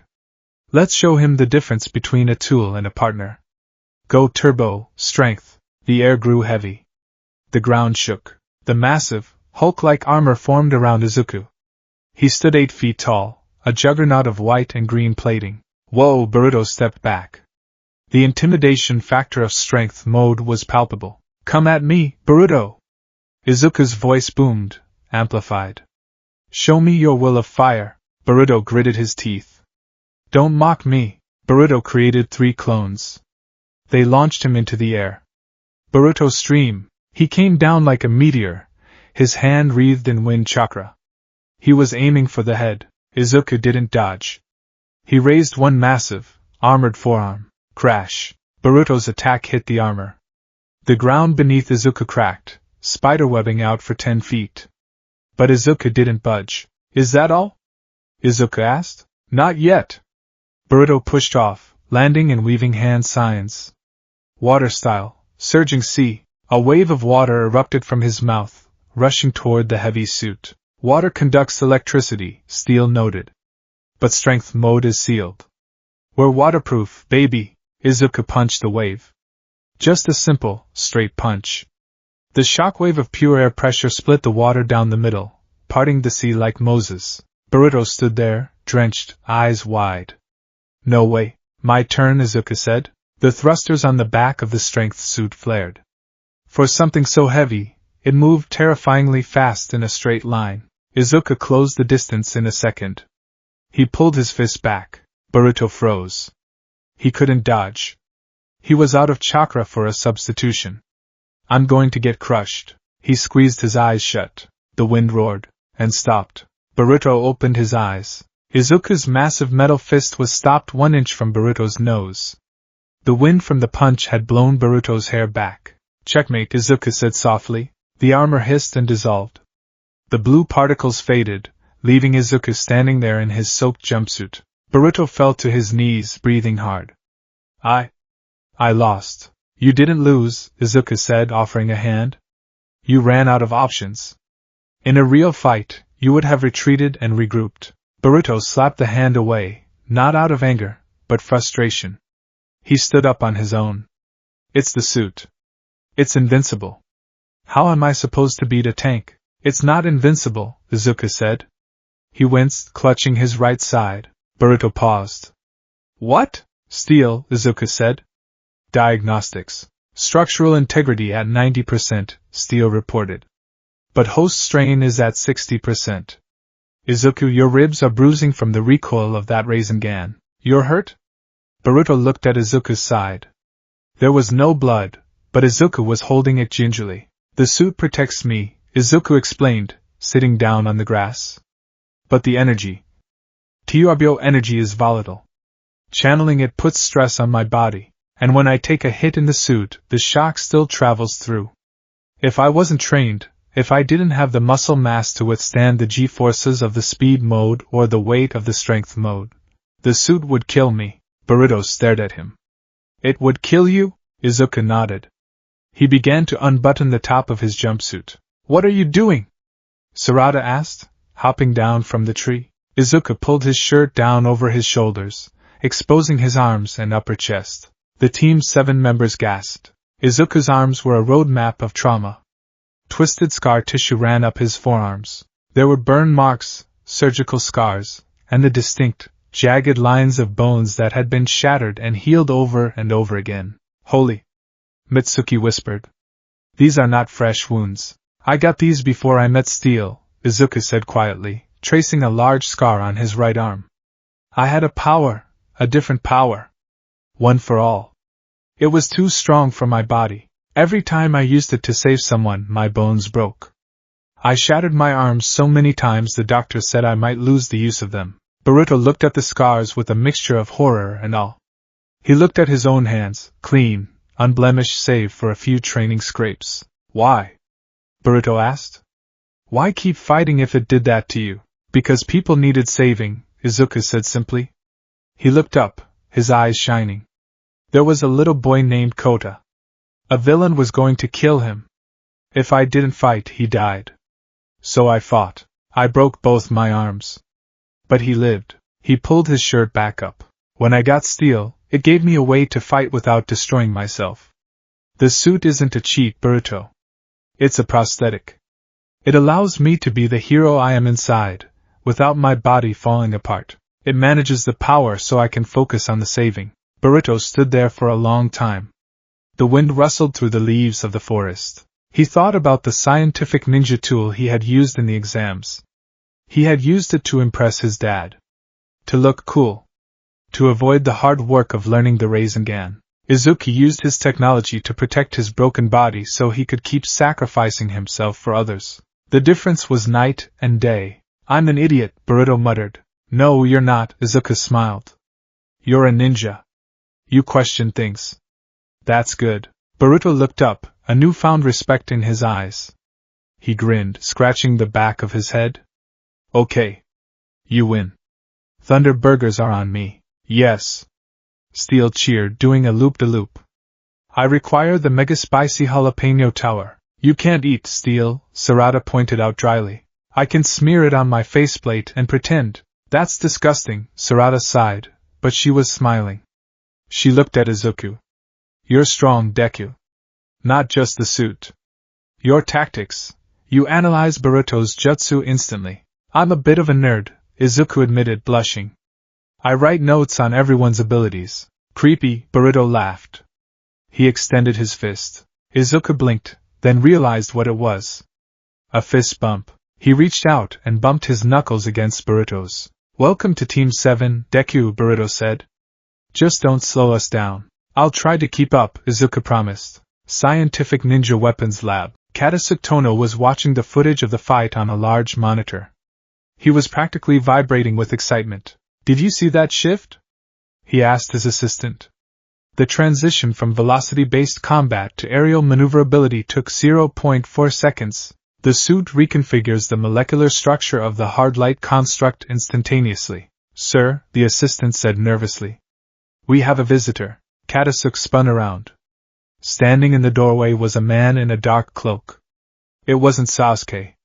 It was someone whose face was obscured by a hood. Dr. Katasuke, the figure said smoothly. I hear you have a new specimen. Specimen? Katasuke adjusted his glasses. I assume you mean the guest of Lord Seventh? Who are you? Just an admirer of technology, the man said. He raised a hand. A small drone, no larger than a fly, detached from his sleeve and buzzed into the room. I'm afraid the lab is restricted, Katasuke said, reaching for the alarm button. Oh, don't bother, the man said. The drone fired a microscopic needle into Katasuke's neck. The scientist froze, his eyes glazing over. It was a genjutsu-inducing neurotoxin. Now, the man stepped into the room, walking toward the computer where Steel's data was displayed. Let's see what this turbo energy is all about. The screen reflected the man's face under the hood. He had a Roman numeral tattooed under his eye. 7. Deepa. Blue energy, Deepa purred, downloading the files onto a drive. It looks delicious. I wonder how it tastes compared to chakra fruit. He pulled the drive, turned, and walked out, leaving Katasuke standing there, staring blankly at the wall. Forget I was here, Deepa commanded. Katasuke blinked. I need to get coffee. Thunder Burger. The fast food restaurant was noisy and smelled of grease. Izuku sat in a booth with Boruto, Sarada, and Natsuki. The table was piled high with wrappers. So, Boruto said, mouth full of fries. You have heroes instead of ninja. And you have quirks. What's the difference? Quirks are biological, Izuku explained, dipping a fry in ketchup. Like a muscle. You train them. But we have laws. You can't use quirks in public without a license. And we don't kill. That's the part one don't get, Sarada said. If a villain is too dangerous, if they can't be contained, what do? We find a way, Izuku said. We have prisons. The Tartarus. But, sometimes it's hard. I've seen things where death seemed like the only way out. But if we kill, we become just like them. A difficult philosophy, Natsuki noted. My parent, Orochimaru, believes life has no meaning unless you make it eternal. Death is just a reset. Izuku choked on his soda. Your parent is Orochimaru? The S-rank criminal from the history book Steel downloaded? He's reformed, Boruto waved his hand. Mostly. He comes to parent-teacher conferences. It's weird. This world is crazy, Izuku muttered. Says the guy with the talking chest ball, Boruto laughed. Suddenly, Steel, who was hovering over the table analyzing the chemical composition of the mustard, froze. Alert, Steel said. His voice lost its humorous tone. High-frequency signal detected. What is it? Izuku sat up straight. It's a ping, Steel said. Someone just tried to remotely access my core code. They failed, because my firewall is encrypted with NTEC protocols, but the signal source was close. Where? Sarada asked, her hand dropping to her ninja pouch. It originated from. Steel spun around. The Scientific Ninja Weapons Lab. Boruto frowned. Katasuke? Why would he hack you? He has permission to scan you. This wasn't a scan, Steel said gravely. It was a copy command. Someone just stole our blueprints. Izuka looked at Team 7. The fun atmosphere vanished instantly. Katasuke might be in trouble, Boruto said, standing up. Or someone is using him, Sarada added. We need to tell my dad, Boruto said. But first we check the lab, Izuka said, standing up. Steel, track the signal residue. On it. Boruto looked at Izuku. You ready for your first investigation mission, Consultant Deku? Izuku zipped up his tracksuit jacket. His green eyes narrowed. Let's go. The dimension known as the Kara dimension, a pocket of space-time folded away from the prying eyes of the 5 great nations, was a place of cold, sterile geometry. The air here didn't smell like nature. It smelled of ozone, processed coolant, and the sterile dust of dead stars. In the center of a vast, dimly lit chamber, a holographic table hummed with a low, ominous frequency. Amato, the brilliant and morally ambiguous scientist of the organization known as Kara, sat slouched in a chair. He lit a cigarette, the ember glowing like a dying sun in the gloom. He exhaled a plume of smoke, watching it drift through the projection of a complex double helix structure. It is not chakra, Amato muttered, his voice raspy. It shares similarities in that it interacts with biological matter, but the frequency, it's chaotic. It's tachyonic. Meaning? The voice came from the shadows. Jigen, the leader of Kara, sat on a throne-like chair, sipping red wine from a crystal goblet. His face was impassive, the black diamond mark on his chin dormant but threatening. Meaning, Jigen, Amato tapped the ash from his cigarette, that we are looking at a self-sustaining energy source. Unlike the divine tree, which requires a planet's life force to bear fruit, this Midoriya, he generates this energy internally. His cells are essentially miniature reactors. Jigen swirled the wine in his glass. A living battery. Better, Amato corrected. A perpetual engine. The device on his chest, the symbiotic AI, acts as a regulator. Without it, the boy would likely explode with the force of a supernova. But with it, he channels energy dense enough to warp reality. Footsteps echoed on the metal floor. They were heavy, casual, rhythmic. I'm back, a voice drawled. And I'm starving. Into the light stepped Deepa. He was a tall, unsettling man with wild hair, dark circles under his eyes, and a Roman numeral 7 tattooed on his face. He wore an orange cloak and a smirk that suggested he viewed the world as nothing more than a buffet. Deepa, Jigen acknowledged without looking up. You retrieved the data from Konoha's scientist? Easy pickings, Deepa laughed, tossing a small data drive onto the holographic table. It clattered loudly. That four-eyed scientist didn't even know I was there until I put him to sleep. The Leaf Village is soft. They rely too much on their peace. Amato picked up the drive and slotted it into the console. The hologram shifted. Instead of a DNA helix, it now displayed blueprints. The schematics of the Ultralink steel. The analysis of the TRBO. Energy modes, strength, speed, flight. Look at this, Amato whispered, his eyes scanning the data streams. The armor isn't metal. It's hard light energy condensed into matter. It can shift density in nanoseconds. This technology. It makes my scientific ninja tools look like stone axes. Can you replicate it? Jigen asked. Not without the source code, Amato admitted. And the source code is inside the AI. And the AI is bonded to the boy. So we need the boy, Deepak concluded. He licked his lips. I saw the footage of him fighting the Hokage's brat. He punches hard. I like things that are hard to break. It makes the flavor richer when they finally crack. Do not kill him, Deepak, Jigen ordered, his tone leaving no room for argument. If the boy dies, the energy source might dissipate. We need him alive. We need the machine intact. Fine, Deepak waved his hand dismissively. Capture mission. Boring. But maybe I can taste a little bit of his pain first? Just an appetizer? Amato, Jigen ignored the psychopath's culinary metaphors. Is the vessel ready for a field test? Kawaki is progressing, Amato said carefully. But if you mean a test of our other assets, yes. We have several outers operating near the Land of Fire's border. Mercenaries equipped with the new absorption gauntlets. Good, Jigen stood up. The pressure in the room increased tenfold. Send an outer team. Have them draw the boy out. I want to see how this hero handles the reality of our world. Jigen looked at the hologram of Izuku Midoriya's smiling face. A hero. Jigen mused. Let us see if he can save himself. Konoha, Katasuke's lab, the previous night. The emergency lights bathed the lab in a rotating red glow. Sensei. Katasuke-sensei. Boruto shook the scientist by the shoulders. Katasuke was standing in the middle of the room, staring at a blank wall, a goofy smile on his face. Ah, the coffee here is exquisite, Katasuke mumbled, drool leaking from the corner of his mouth. More sugar, please, Mr. Invisible Man. He's been hit with a genjutsu, Sarada deduced instantly.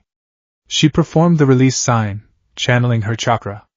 Kai! She tapped Katasuke on the forehead. The scientist blinked. His eyes focused. He looked at Boruto, then Sarada, then the flashing red lights. What? Who? Where is my coffee? Katasuke looked around wildly. Then memory flooded back. The hood. The drone. The data. He scrambled to the main console, his fingers flying across the keyboard. No, no, no! The firewall was breached. The copy logs. 100% transfer. What did they take? Izuku asked, stepping forward. Steel was hovering close to his chest, looking anxious. Everything regarding you, Katasuke said, slumping into his chair. He looked devastated. Your biological scans. Steel's operating schematics. The frequency analysis of the dimensional rift. They took it all. Who was it? Mitsuki asked, examining a tiny puncture wound on Katasuke's neck. I don't know, Katasuke stammered. He wore a cloak. He commanded a microdrone. He spoke of tasting energy. Deepa, Boruto growled. You know him? Izuku asked. No, Boruto shook his head. But the tasting thing, it sounds like a creep I heard about in the bingo book. An inner member of Kara. Izuku felt a cold knot form in his stomach. In his world, when the League of Villains stole data, it usually meant Enoma was being built specifically to kill him. Here, it felt different. It felt colder. They have the blueprints, Steel said softly. Izuku, if they figure out how to inverse my frequency, they could potentially force a desync. They could rip me off your chest. Izuku instinctively placed a hand over the metal sphere. I won't let them. We need to tell my dad, Boruto said, his face serious. If Kara has your data, you're not just a guest anymore, Deku. You're a target. 2 days later, the streets of Konoha. The sun was shining, birds were singing, and Izuku Midoriya was currently trying to figure out how to hold a bag of groceries without crushing the eggs. Careful, Steel whispered. The shell density of chickens in this dimension is 15% lower than back home. You are gripping the bag with 20 psi. Reduced to 5. I'm trying, Izuku hissed through gritted teeth. It had been 48 hours since the break-in at the lab. The Hokage had placed the village on high alert, but nothing had happened. No attacks. No mysterious cloaked figures. Just silence. And for Izuku, silence was the hardest thing to deal with. He was a provisional hero. He was used to patrolling. He was used to training until he puked. Being told to lay low and integrate was driving him crazy. So, he had volunteered to help around the village. Helping is good, Naruto had said. It builds trust. Disaster, Steel had predicted. It builds insurance claims. Izuku turned the corner onto the main shopping street. It was bustling. Merchants were shouting their wares, ninja were leaping across rooftops, and civilians were going about their day. Oh! Young man! An elderly woman waved at him from a construction site. A small tea shop was being renovated. You look strong. Could you help us with this beam? Izuku's face lit up. Yes, ma'am. I'd love to. He set the groceries down gently, success, and jogged over to the construction crew. 3 men were struggling to lift a heavy wooden support beam into place. It's solid oak, the foreman grunted, wiping sweat from his brow. Heavy as a boulder. I got it. Izuku smiled. Steel, give me a 2% strength boost. Engaging microhydraulics. Izuku didn't transform into the massive strength mode. He just let the blue energy enhance his muscles slightly. He grabbed the beam with one hand. Up we go. He lifted it effortlessly. The workers gasped. Amazing! The old woman cheered. Just tell me where you want it. Izuku beamed. Right there, on the corner joint. The foreman pointed. Izuku moved to place the beam. He pushed it into the slot. He wanted to make sure it was secure, so he gave it a little extra tap to seat it firmly. Just a tap. Crack. The sound was like a gunshot. The tap sent a shockwave through the wooden beam. It didn't just seat into the joint. It split the entire support column it was connecting to. The fracture traveled down the frame of the shop. Creak. Oh, Steele said. The entire front facade of the tea shop groaned, tilted forward, and collapsed into a pile of splinters and dust. Silence descended on the street. Izuku stood there, holding the one beam he was carrying, surrounded by the wreckage of the rest of the wall. The foreman dropped his cigarette. Izuku squeaked. I can fix it, you blue demon! The foreman screamed. 1 hour later, the park. Izuku sat on a swing set, head in his hands. That went well, Steele said helpfully. We only destroyed one historic storefront. A new personal best. Everything here is so fragile, Izuku moaned. In Muzurifu, buildings are reinforced for quirk accidents. Here, it's all wood and paper and clay. I barely touched it. Physics mismatch, Steele analyzed. Your output is calibrated for a dense urban environment. This world is softer. You need to treat everything like it's made of glass. I just wanted to help. I know, buddy. Steele nudged Izuku's cheek with his metal body. But maybe stick to things that don't involve structural engineering? Like finding lost cats? Help! Thief! The shout came from the commercial district, a few blocks away. Izuku's head snapped up. His hero instincts, honed by years of trauma and training, overrode his depression instantly. That wasn't a cat, Izuku said, standing up. The green lightning of One for All, no, of turbo energy, flickered around his body. Izuku, remember the rules, Steele warned. No excessive force. No collateral damage. I know. Let's go. He didn't transform. He just used the base enhancement of his suit, sprinting toward the scream. The Bank of Konoha. The scene was chaotic. 3 bandits, wearing masks and flak jackets, were running out of the bank carrying heavy sacks of Rio. They weren't ninja, just thugs with basic weapons. Out of the way! One bandit shouted, waving a jagged sword. He kicked a fruit stand over. Stop right there! Izuku landed in front of them, creating a small dust cloud. He stood in his classic All Might-inspired pose. Surrender now, and no one gets hurt. The bandits skidded to a halt. They looked at the green-haired boy. It's the alien kid! One shouted. Get him! The bandit with the sword lunged. Izuku didn't panic. He analyzed the swing. Slow. Sloppy. No chakra enhancement. He sidestepped the blade. He grabbed the bandit's wrist. Gentle, he told himself. Gentle. He performed a judo throw, intending to flip the man onto the dirt road. But in the heat of the moment, as the bandit resisted, Steele spiked the energy output to compensate. Whoops, Steele beeped. Izuku threw the man. The bandit didn't hit the ground. He flew. He sailed through the air like a rag doll, screaming. He flew past the crowd. He flew across the street. He crashed through the paper wall of a nearby souvenir shop, smashed through a display of porcelain dolls, and finally came to a stop embedded in the back wall. The other 2 bandits froze. They looked at their leader, who was currently groaning in a pile of broken dolls. They looked at Izuku. They dropped the money bags and raised their hands immediately. We give up! Don't throw us! The crowd cheered. He stopped them.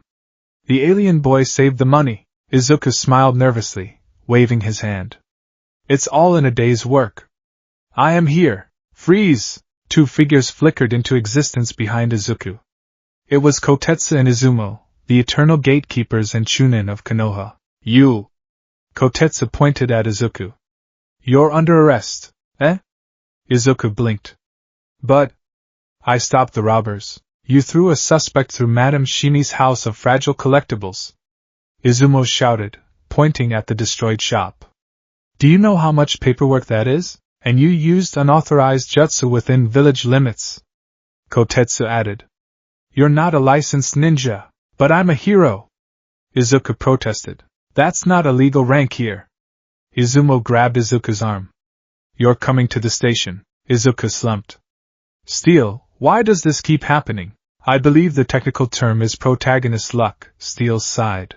Konoha Police Station, holding cell. Izuku wasn't in the scary torture room this time. He was just in a drunk tank, sitting on a bench next to a guy who had clearly had too much sake. So then, the drunk man slurred, I told the rakeage, your lightning armor is just shiny pajamas. That sounds dangerous, Izuku said politely. The door opened. Shikamaru Nara walked in. He looked more tired than usual. He pinched the bridge of his nose when he saw Izuku. You've been in the village for 4 days, Shikamaru said. And you've destroyed a tea shop and a porcelain doll emporium. I stopped a robbery, Izuku pointed out meekly. The police were 30 seconds away, Shikamaru sighed. Kotetsu and Izumo had them cornered. Your intervention, while well-intentioned, caused approximately 50,000 ryo in property damage. I'm sorry, Izuku bowed his head. My body isn't used to how light everything is here. And without a quirk license. I mean a ninja rank. I don't know the rules. Shikamaru looked at the boy. He wasn't angry, really. He saw the problem. It was a square peg in a round hole. Izuku was a weapon of mass destruction trying to be a crossing guard. Come on, Shikamaru unlocked the cell. Naruto wants to see you. Izuku's apartment, evening. After a lengthy lecture from the Hokage, which mostly consisted of Naruto trying not to laugh while Shikamaru listed the damages, Izuku was sent home with strict orders to touch nothing. He sat on his floor, staring at the setting sun. I'm useless here, Izuku muttered. I can't control my strength. I can't fight villains without getting arrested. I'm not a ninja. I'm just a hazard. Steel floated down, landing on Izuku's knee. The little Ultralink hummed softly. You're not useless, Izuku. You're just uncalibrated. It's not just the physics, Steel. It's the mindset. They looked at me like I was crazy for posing. They care about efficiency. Silence. I'm loud. My power is loud. Loud is good, Steel argued. Loud scares the bad guys. Not if the bad guys are ninja who can kill you before you even hear them, Izuku countered. Deepa, that guy at the lab. He didn't make a sound. If I fight someone like that, relying on brute force, I'll lose. Steel was silent for a moment. Then, his optic eye flashed with a data stream. Then we adapt, Steel said. We're not just Max Steel anymore. We're in Konoha. We need to learn the local operating system. What do you mean? Chakra, Steel said. I've been analyzing the atmospheric readings and the scans from Team 7. Steel projected a hologram. It showed a blue wave, turbo, and a green wave, chakra. Chakra is created by mixing spiritual energy and physical energy, Steel lectured. Turbo energy is pure tachyon energy generated from your biosignature. They are incompatible. I know. That's why I can't walk on water or use jutsu. Incompatible. But not chemically inert to each other, Steel corrected. Remember when I said Boruto's raisin gan tasted spicy? Yeah? Well, Steel opened a small compartment on his side. I snagged a soldier pill from the police station evidence locker. You stole from the police station? Borrowing. For science. Steel held up the small, black pill. This is concentrated chakra and calories. Watch. Steel extended a small probe and touched the pill. ZZT. The pill dissolved instantly. Steel shuddered, his blue lights flickering green for a split second before turning blue again. Woo! Steel spun around the room like a pinball. That's got a kick. It's like drinking espresso laced with cayenne pepper. Steel! Are you okay? I'm fantastic. Steel stopped, hovering shakily. My processors are overclocked.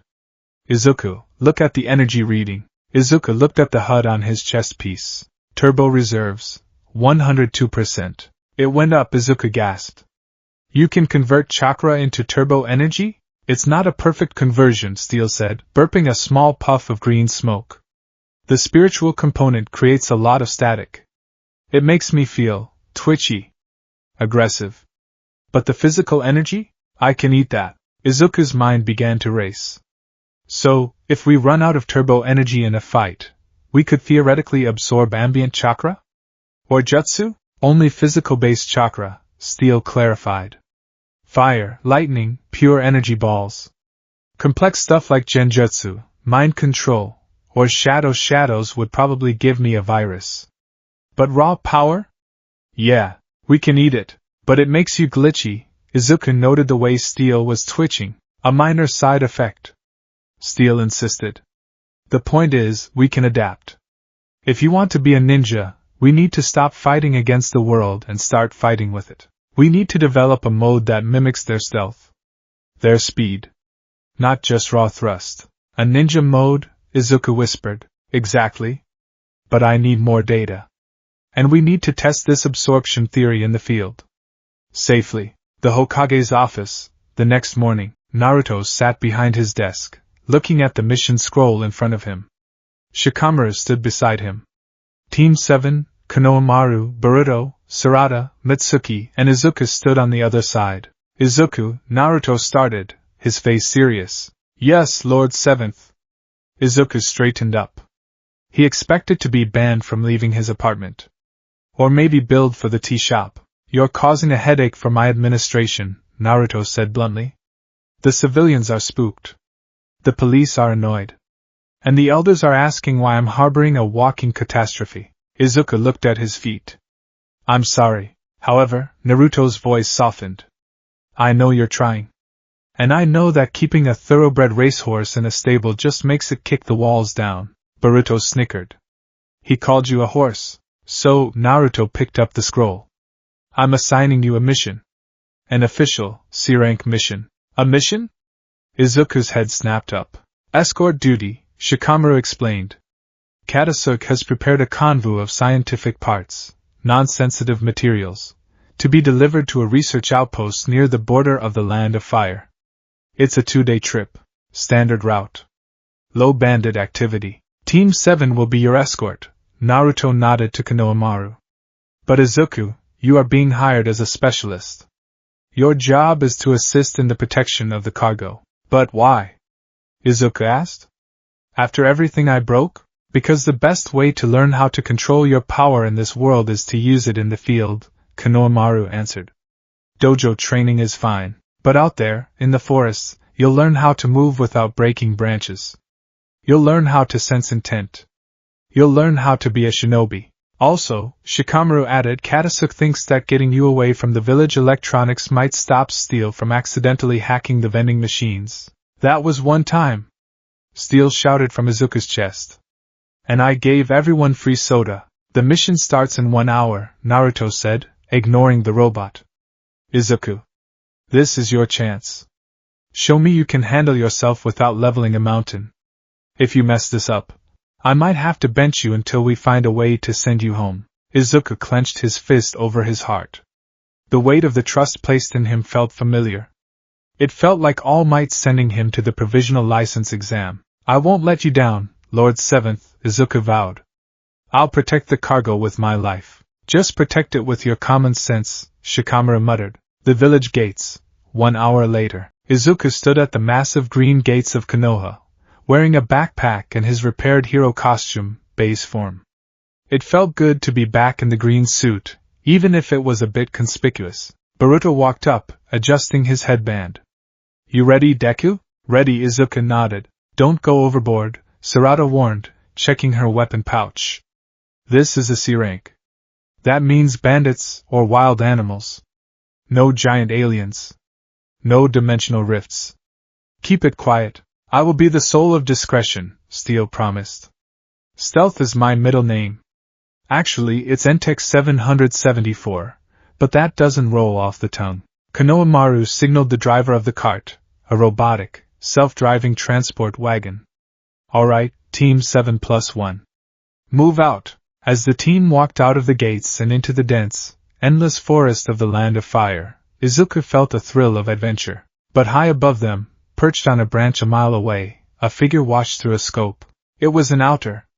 A mercenary clad in dark armor, holding a rifle that looked far too advanced for a typical bandit. He tapped his comms earpiece. Target has left the village, the mercenary whispered. The green vessel is in the open. Acknowledged, came the voice of Deepa over the line. Let them get comfortable. Let them think it's a walk in the park. Then, introduce them to the new toys. The mercenary grinned, his teeth filed to points. Understood. Initiating operation, capture. The mercenary vanished into the shadows, moving to intercept the convo. Izuku walked on, chatting with Boruto about the difference between ramen and katsudon, unaware that the test Jigen had ordered was about to begin. And this time, breaking a tea shop would be the least of his worries.